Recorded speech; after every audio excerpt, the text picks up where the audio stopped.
Assalamualaikum warahmatullahi wabarakatuh. Waalaikumsalam warahmatullahi wabarakatuh. Alhamdulillahirabbil alamin allazi hadana lihadza wa ma kunna linahtadiya laula an hadanallah. Asyhadu an la ilaha illallah wahdahu la syarikalah wa asyhadu anna Muhammadan abduhu wa rasuluh la nabiyya wa la rasula ba'da. Allahumma shalli wa sallim ala sayyidina Muhammadin wa ala alihi washabihi wa man tabi'ahum bi ihsanin ila yaumiddin, amma ba'd. Kita lanjutkan subpokok bahasan sikap kaum Yahudi atau Bani Israel terhadap risalah dan nabi yang baru ya. Ayat 88 sampai 93. Ini bagian yang ketiga. Selanjutnya mereka melontarkan anggapan yang muluk-muluk bahwa mereka adalah bangsa pilihan, yaitu orang Yahudi pikirannya seperti itu. Ya, mereka adalah bangsa pilihan Allah. Hanya mereka saja yang mendapat petunjuk dan yang akan mendapatkan kebahagiaan di akhirat.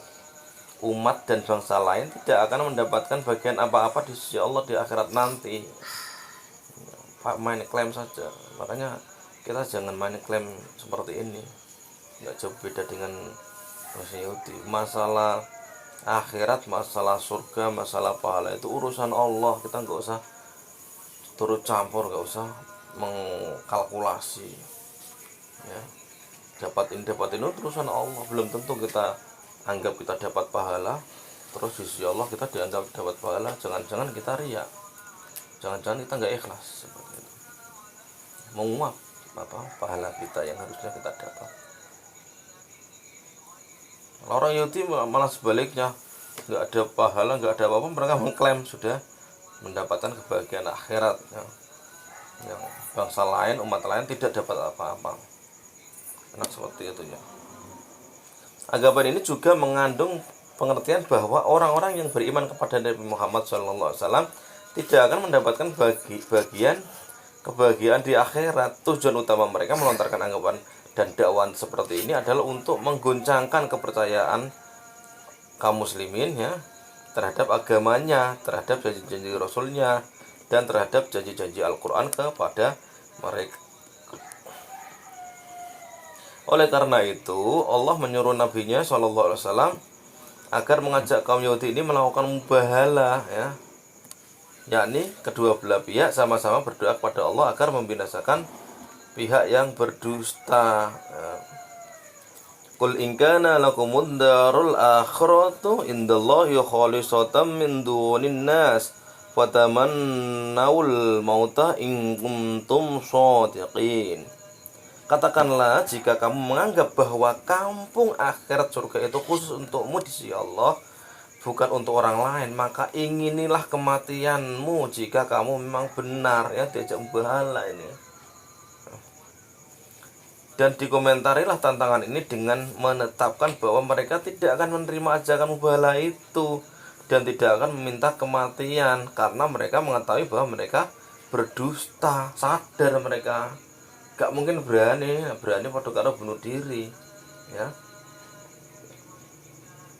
Sadar bahwa mereka berdusta.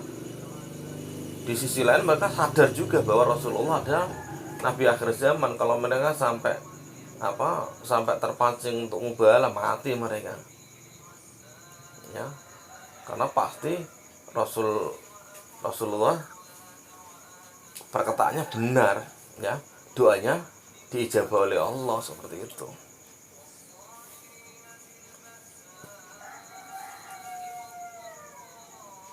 Karena mereka mengetahui bahwa mereka berdusta dan khawatir bahwa Allah akan mengabulkan lantas membinasakan mereka ya, khawatir ya. Mereka juga tahu bahwa amalan yang telah mereka lakukan itu tidak akan menguntungkan mereka di akhirat ya. Amalan kosong ya, tidak ada untungnya sama sekali di akhirat. Mereka sadar sebenarnya ya. Membuat klaim seperti itu cuma untuk meragukan ya, membuat kaum muslimin ragu ya. Makanya kalau kita sebagai orang Islam pede aja bahwa semua itu urusan Allah. Mau ada orang ngeklaim dia yang paling ahli surga, kita yang tidak, santai saja. Ya. Yang penting kita berusaha untuk melakukan kebaikan, ya, melakukan amal soleh sebagaimana yang diperintahkan oleh Allah. Tidak usah ikut-ikutan ngeklaim. Umpamanya ada orang, wah aku sing bisa masuk surga bukan kamu, bukan golongan kamu. Nggak usah ikut-ikutan, oh enggak, golonganku, aku bukan, nggak usah seperti itu. Nggak ada bedanya kita dipancing malah terpancing, ya. Lebih enak kita dipancing tapi nggak terpancing, biar yang mancing umpannya habis, ya tekor, ya rugi kan. Terus tiwas umpannya dipakai banyak, nggak dapat ikan, rugi.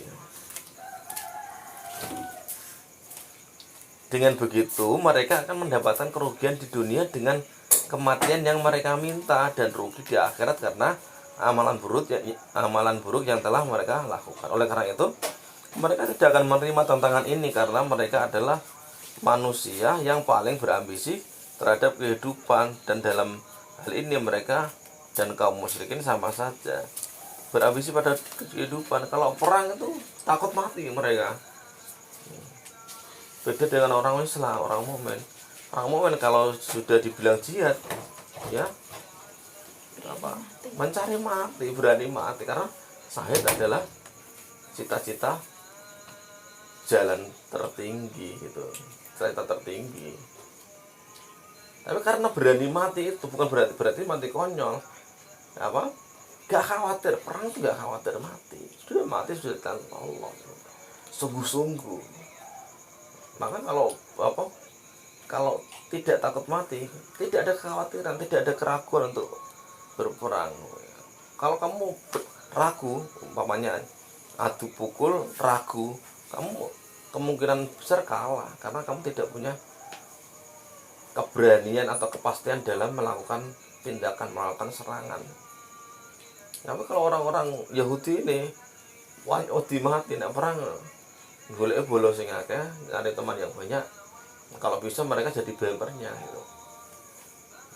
Jadi beda dengan orang muslim karena mereka tidak kenal kitabnya sendiri, tidak kenal bahwa kitabnya itu mengajarkan akhirat lebih mulia, lebih nikmat daripada dunia.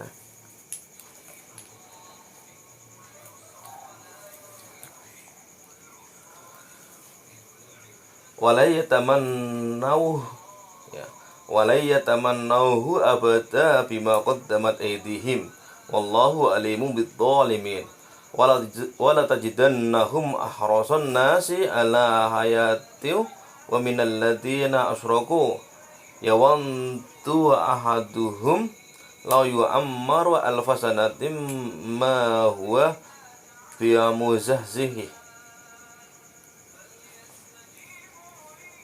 wa ma huwa bimuzahzihi minal adabi ay yu'ammar wallahu basirum bima ya'malun. Dan sekali-kali mereka tidak akan menginginkan kematian itu selama-lamanya karena kesalahan-kesalahan yang telah diperbuat oleh tangan mereka sendiri, dan Allah Maha mengetahui siapa orang-orang yang aniaya. Dan sungguh kamu akan mendapati mereka manusia yang paling loba, yang paling tamak kepada kehidupan di dunia, bahkan lebih loba lagi daripada orang-orang musyrik. Masing-masing mereka ingin agar diberi umur 1000 tahun, padahal umur panjang itu sekali-kali tidak akan menjauhkan mereka dari siksa. Ya, Allah Maha mengetahui apa yang mereka kerjakan. Jual umur sing dawa 1000 tahun ben rontok suwe ning donya kan. Dikira ben iku bisa menunda hukuman gitu, ya. Ya, bisa menjauhkan mereka dari siksa. Mungkin pikirannya nek menawa Allah lali gitu, ya gak mungkin ya. Mereka tidak akan menginginkan kematian itu karena apa yang telah mereka lakukan itu tidak memberikan harapan pahala bagi mereka dan tidak akan menyelamatkan mereka dari siksa. Siksaan itu sudah disiapkan untuk mereka di sana, dan Allah Maha mengetahui terhadap orang-orang zalim, ya, serta apa-apa yang mereka kerjakan. Bukan itu saja, masih ada mentalitas lain bangsa Yahudi, yaitu mentalitas yang digambarkan oleh Al-Quran dengan nada merendahkan, meremehkan, dan menghinakan, yaitu, dan sungguh kamu akan mendapati mereka sebagai manusia yang paling loba, ya, yang paling serakah, paling tamak dalam kehidupan di dunia. Kehidupan yang bagaimana? Sudah tentu bukan kehidupan yang mulia dan bagus secara mutlak, ya, kehidupan saja, cuma hidup-hidup saja, kehidupan dunia ini saja, kehidupan yang penuh kemungkaran dan kehinaan, kehidupan cacing atau serangga, ya, ya, kehidupan itu aja, kehidupan titik, cuma kehidupan itu aja, cuma di dunia itu aja. Sehingga dunia mereka upayakan semaksimal mungkin, ya. Maka ada orang liberalis, orang sekuler lah, orang hedonis, yang penting hidupnya enak di dunia, tidak berpikir ada akhirat, susah berpikir akhirat untuk mereka, ya, karena mereka taunya cuma panca indera saja yang bisa digunakan untuk merasakan apa yang ada di sekelilingnya, ya, hakikat dari kehidupan ini. Mereka adalah bangsa Yahudi yang mentalitasnya pada masa dulu, sekarang, dan yang akan datang adalah sama. Mereka tidak akan mengangkat kepalanya kecuali kalau tidak dipukul, ya. Kalau mereka mendapatkan pukulan, niscaya mereka akan menundukkan kepalanya.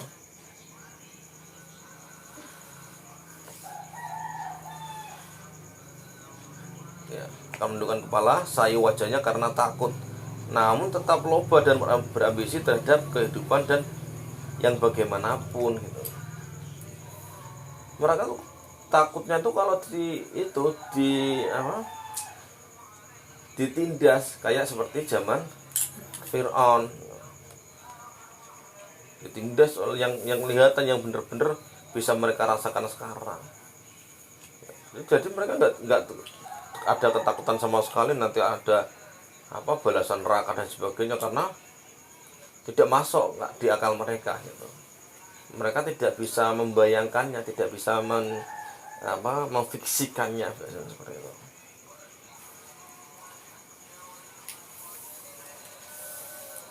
Bahkan lebih loba daripada orang-orang musyrik. Masing-masing mereka ingin agar diberi umur 1000 tahun, padahal umur panjang itu sekali-kali tidak akan menjauhkannya dari siksa. Allah Maha mengetahui apa yang mereka kerjakan. Perhatikan, masing-masing mereka ingin agar diberi umur panjang, ya, umur 1000 tahun, ya. Hal itu disebabkan mereka tidak mengharapkan bertemu Allah dan tidak merasa bahwa mereka akan hidup di luar kehidupan dunia yang sekarang ini, ya. Ya, urip ning dunia, hidup di dunia ini, bar mati ya wis bar. Ya, mereka nggak membayangkan kalau hidup terus mati terus selesai, terus ngapain mereka kan, ya.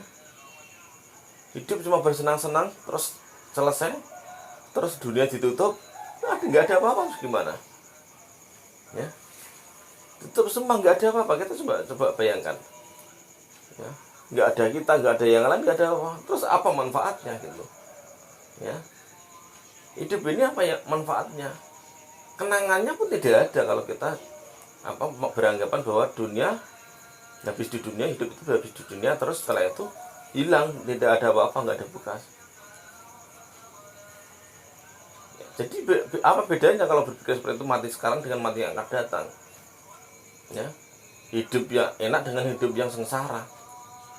Kan kalau sudah mati, sudah meninggal, ya sama saja, hilang, bebas, nggak ada apa-apanya, nggak ada sisanya, nggak ada memorinya, ya. Malah lebih ngeri lagi, ya, nggak ada apa-apa, ya. Allah menjanjikan yang lebih baik daripada itu, ada kampung akhirat, ya, tempat kita menikmati buah yang kita tanam di dunia. Tapi orang-orang yang tidak punya keimanan, yang inginnya iman itu dibangun dari kemampuan panca indera, itu susah untuk memahami seperti ini. Karena pemikiran seperti ini tidak bisa didapat dari sekedar panca indera saja, tapi dengan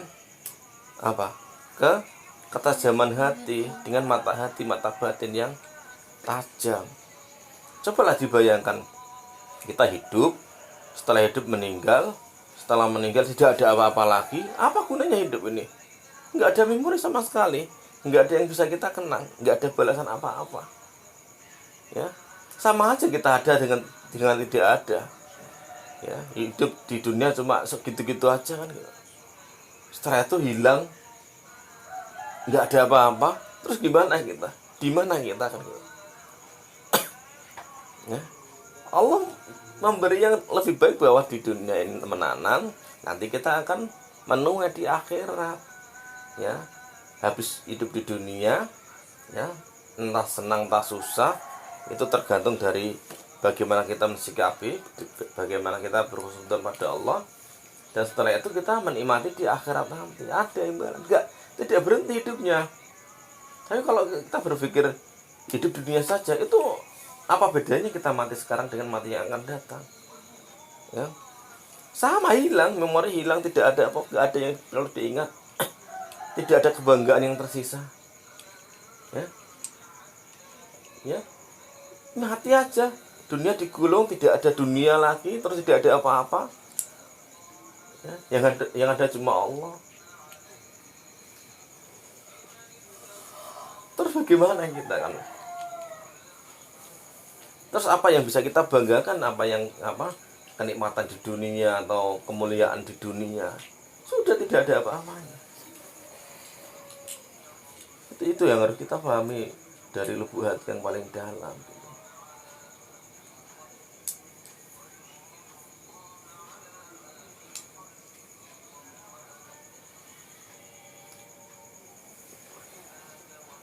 Alangkah pendek dan sempitnya kehidupan di dunia ini kalau jiwa manusia merasa tidak berhubungan dengan kehidupan yang lain, yaitu akhirat, ya, dan tidak menginginkan selain pernapasan serta waktu-waktu yang terbatas di dunia ini. Ini pendek sekali, bahkan tidak berpikir kalau mati terus bagaimana, tidak berpikir, penting enak-enakan di dunia. Cara berpikirnya sangat pendek sekali, bukan sekedar pendek, sangat pendek sekali. Ya, bareng gitu enak yang kok mati ya wis loh, terus mati piye gitu, nggak bawa bekal apa-apa.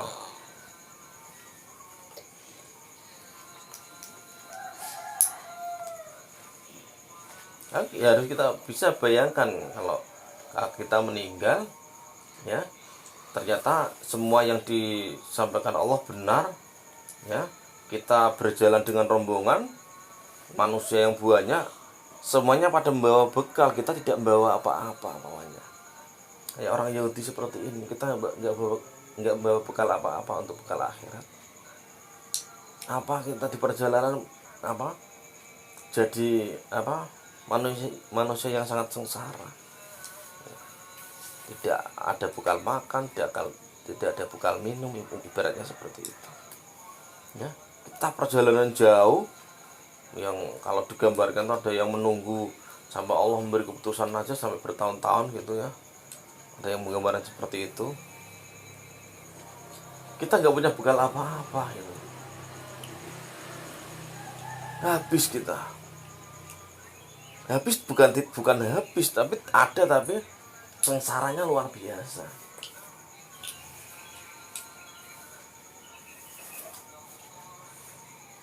Iman kepada kehidupan akhirat merupakan nikmat yang dicurahkan iman ke dalam hati dan nikmat yang diberikan Allah kepada manusia yang fana dan letih ini, yang terbatas ajalnya tetapi panjang angan-angannya.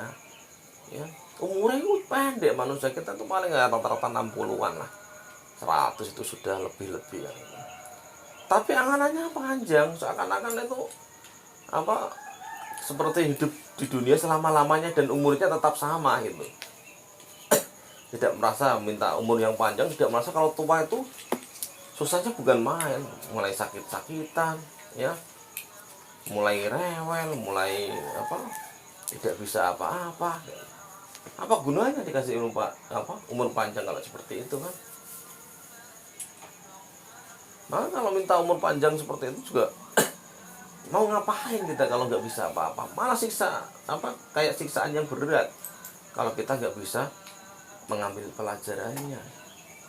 Apalagi sakit-sakitan nggak ada yang merawat, ya. Anaknya pada jauh, sendirian di rumah, nggak ada yang merawat, sakit-sakitan, minta umur panjang, dikasih umur panjang oleh Allah, ya. Bagaimana rasanya?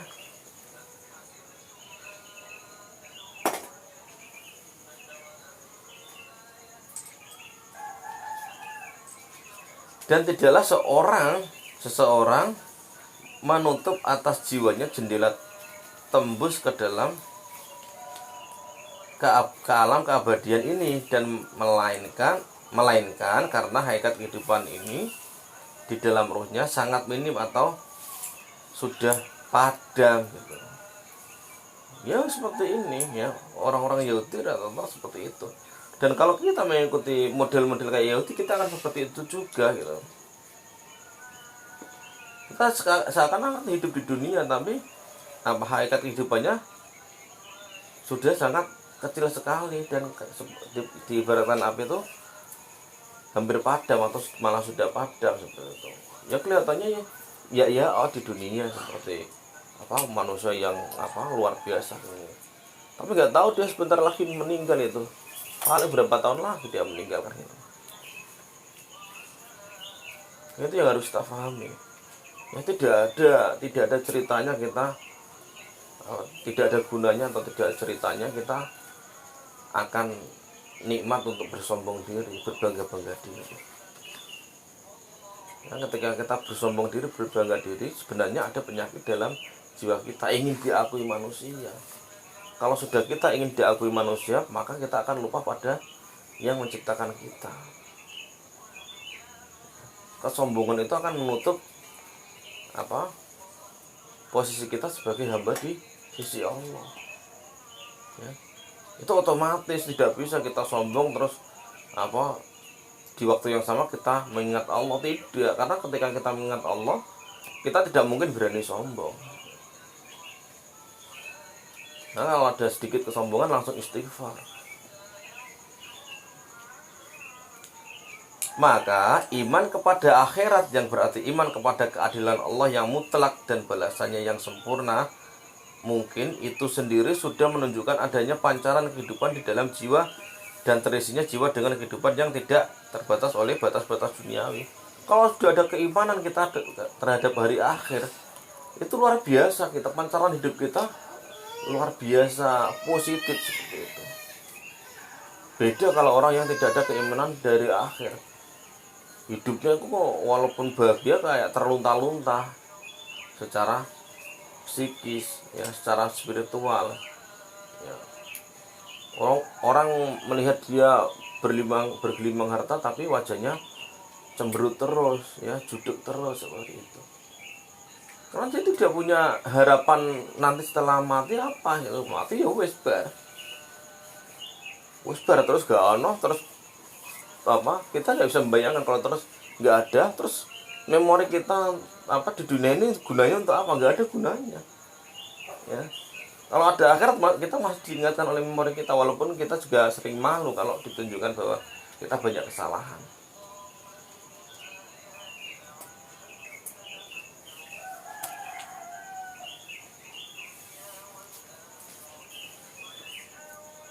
Iman pada hari akhirat, pada akhirat menunjukkan adanya pancaran kehidupan di dalam jiwa dan terisinya jiwa dengan kehidupan yang tidak terbatas oleh batas-batas duniawi, melainkan dilampauinya kepada keabadian yang mutlak dan tidak ada yang mengetahui jangkauannya kecuali Allah, serta kepada ketinggian dan keluhuran untuk naik menuju ke sisi Allah.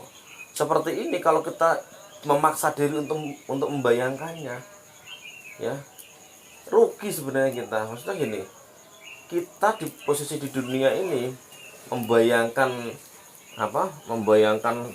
mengangan-angan sebagaimana angan-angan kita, dan menggambarkan bahwa yang kita gambarkan itu ini benar namanya. Oh nanti bagus, surga akan seperti ini, akan seperti ini. Tidak, itu lebih dari itu, pasti lebih dari itu. Gambaran kita tuh cuma terbingkai, terbatas pada bingkai dunia. Sementara keluasan makna dari Al-Qur'an ya itu melampaui dari batas-batas duniawi itu ya, yang menunjukkan keabadian yang mutlak dan tidak ada yang mengetahui jangkauannya kecuali Allah. Jangkauan kita sangat terbatas oleh panca indera kita. Maka kalau Allah mengaruniai taufik terhadap kita ya, kita bisa merasakan lebih dari sekedar panca indera. Itu kenikmatan yang tidak semua orang bisa mendapatkannya.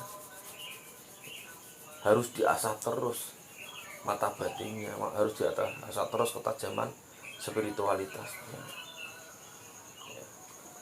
Paham nggak mata batin spiritualitas? Ya, lebih dari sekedar panca indera, rasa yang tumbuh dan dipupuk terus menerus ya, yang muncul karena tanggapnya kita terhadap ajaran Allah Subhanahu wa Ta'ala. Ya, cukup dulu ya, nanti lanjutkan sebab berikutnya. Wallahu muwaffiq ila aqwamit thoriq. Assalamualaikum warahmatullahi wabarakatuh. Waalaikumsalam warahmatullahi wabarakatuh.